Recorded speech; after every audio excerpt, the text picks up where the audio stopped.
तो अलार्म बंद करने से कोई फायदा नहीं है, अलार्म अपना काम कर रहा है। तो कहने का मतलब पूजा का मतलब ही है पूर्ण जागृति की ओर जो ले जाए। अर्थात पूजा में हम पढ़ते हैं अनादिकाल से जग में स्वामी, जल से सुचिता को माना, शुद्ध निजातम सम्यक रत्नत्रय निधि को नहीं पहचाना। अब ये जागृति हो रही है, वो पूजा बता रही है। क्या बता रही है? अनादिकाल से जग में स्वामी, जल से सुचिता को माना। वो पूजा यही तो जगा रही है। पूजा आपको बोल करके जगा रही कि अनादिकाल से जग में स्वामी, जल से सुचिता को माना। हमने जल से सुचिता को माना कब से? अनादिकाल से। तो पूजा का मतलब जो पूर्ण जागृति की ओर ले जाए। जब हम पूजा को ध्यान से पढ़ते हैं तब हमें समझ में आता है कि पूजा क्या कह रही है, पूजा में लिखा क्या है। लिखा वही है जो हमें जगा दे, लेकिन हम और आप सब, हमारी प्रवृत्ति है कि हम सोए हुए हैं। हम जागते तो हैं कुछ समय के लिए, उसके बाद फिर सो जाते हैं, फिर नींद आ जाती है। इसलिए हम जो सिद्धों की आराधना कर रहे हैं, इसका उद्देश्य यही है कि हम पूर्ण जागृति की ओर जाएं। कुछ नहीं, इसमें नहीं, फिर और विधान करेंगे। कहीं ना कहीं हमारे संस्कार पड़ेंगे हमारे जीवन में। हमारे संस्कार, हम छोटे बच्चों को अपने शुरू से ही, जब छोटा सा बच्चा होता है, जैनी कुल में कोई जन्म लेता है तो उसको घुटी पिलाई जाती है। क्या पिलाई जाती है? माताएं आप सभी घुटी पिलाती हैं। क्यों पिलाती हैं? घुटी पिलाते हैं। तो घुटी में क्या पिलाते हैं? उसको अहिंसा, दया, ये सब उस घुटी में पिलाया जाता है। जैनियों के घर के संस्कार कैसे होते हैं, उसके आचार विचार बता देगा ये कैसा है, जैनी है कि नहीं है। तो हमें संस्कार शुरू से जब देते हैं वो संस्कार आगे आपको दिखाई देते हैं कि निश्चित ही किसी को देख करके आप उसके घर का अंदाजा लगा लेते हो, उसके परिवार का अंदाजा लगा लेते हो कि जो व्यक्ति ऐसा है उसका परिवार कैसा होगा। नाम तिहारा तारण हारा, कब तेरा दर्शन होगा। जिनकी प्रतिमा इतनी सुंदर वो कितना सुंदर होगा। जिनकी प्रतिमा इतनी सुंदर वो कितना सुंदर होगा। उसी प्रकार जब हम देखते हैं कि जिसके बच्चे इतने अच्छे हैं, संस्कारवान हैं, पूजन करते हैं, विधान करते हैं, मंदिर आते हैं, गुरुओं की सेवा करते हैं, तो हम अंदाजा लगा लेते हैं कि ये परिवार भी बहुत अच्छा परिवार होगा। क्यों? क्योंकि उसने दिखाया, उसने अपने लक्षण परिलक्षित किए कि उस लक्षणों से आपने अंदाजा लगा लिया कि वास्तव में यदि ये ऐसा है तो परिवार भी अच्छा होगा।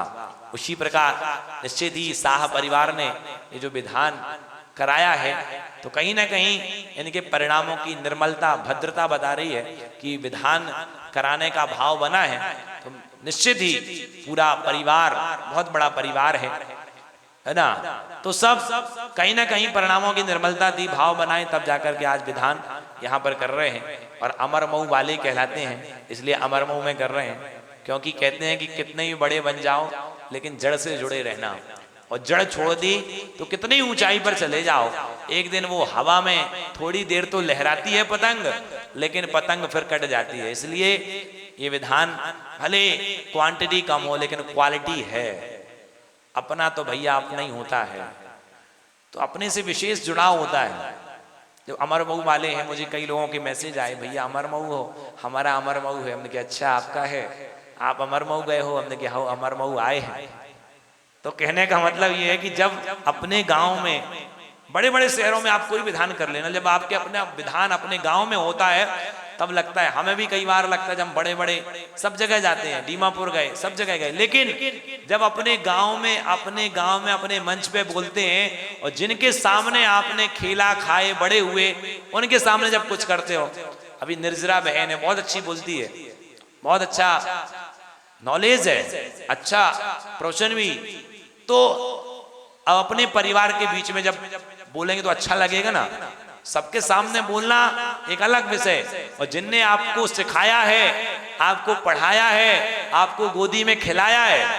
और मैं तो यहाँ पर भले अभी मंच पे हूँ, एक विद्वान के में हूँ, अभी घर जाएंगे तो सब बेटे की तरह हूँ मैं भी, तो परिवार साहा परिवार में, तो ये भूमिकाएं अलग अलग है। लेकिन बता रहे हैं कि खुशी होती है अपने परिवार के सामने जब कोई बोलता है, धर्म की चर्चा करता है, तो घर वालों को भी खुशी होती है, कम से कम हमारा बच्चा बाहर रह करके भी आज जड़ से जुड़ा है, इसलिए अमरमऊ का ये जिनालय और यहाँ भगवान पार्श्वनाथ की वरदानी छांव जो भी मिला है मेरा आपकी कृपा से। हमारे साहजी बैठे हैं पीछे, तो यही बात है ना, इनकी कृपा से सब काम हो रहा है और करते हैं पारस बाबा, मेरा नाम हो रहा है। सब इनका ही है जो भी है, क्योंकि जड़ यहां से है। यदि ये छूटा, इसलिए अमरमऊ में विधान कराने को साहगढ़ में भी करा सकते थे, लेकिन अमरमऊ क्यों? क्योंकि जड़ है, यहाँ वाले हैं, यहाँ के कहलाते, यहाँ पर जीवन जिया है, बिताया है, जड़ यहाँ से जुड़ी है। इसलिए जीवन में जड़ को कभी नहीं भूलना चाहिए। इसलिए जहां से आप उठे हैं, तो ये यहाँ पर भगवान पार्श्वनाथ की वरदानी छांव तले आप और हम सब विधान कर रहे हैं। पुण्य का नियोग है, पुण्य का योग है। बहुत सी चीजें होती हैं, चलती रहती हैं समय के साथ, लेकिन हम अपने परिणामों को अच्छा रखें और अच्छे उत्साह के साथ, क्योंकि जैसे जैसे दिन बढ़ते हैं वैसे ही सिद्ध चक्र का प्रभाव ही है, उत्साह द्विगुणित होता जाता है। क्योंकि अर्घ जो है 8 फिर 16 फिर 32 फिर 64 128, ये बता रहे हैं कि जितने जितने अर्घ बढ़े उतने ज्यादा आपको निपटाना नहीं है, आपको हमें क्या करना, और उत्साह बढ़ाना है। इसलिए समय अपनी गति से बढ़ रहा है, शायद मुझे लगता है समय हो गया है ना। अति सर्वत्र वर्जते, हाँ अति सर्वत्र वर्जते, उतना ही बोलो। तो हमें कहते अपन ने तो क्या वही छोड़ दो।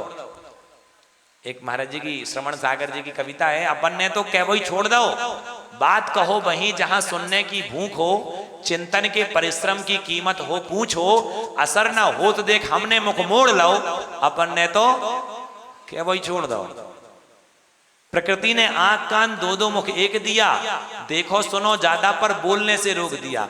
2 आंखें हैं, 2 कान है, मुख कितने हैं? 1। इसका मतलब यह है कि प्रकृति ने आंख कान 2 मुख एक दिया, देखो सुनो ज्यादा पर बोलने से रोक दिया, और प्रकृति की शिक्षा ने एकदम झकझोर दो, अपन ने तो क्या वही छोड़ दो।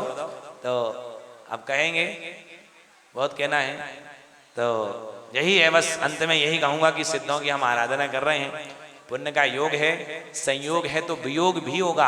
आज 16 है तो एक दिन 21 तारीख भी आएगी, हवन भी होगा, फिर अपने अपने दिग्देशेभ्यः खगायेत्य संवसन्ति नगे नगे स्वास्वाकार्य वसाध्यांति देशे दिक्षु प्रगे प्रगे।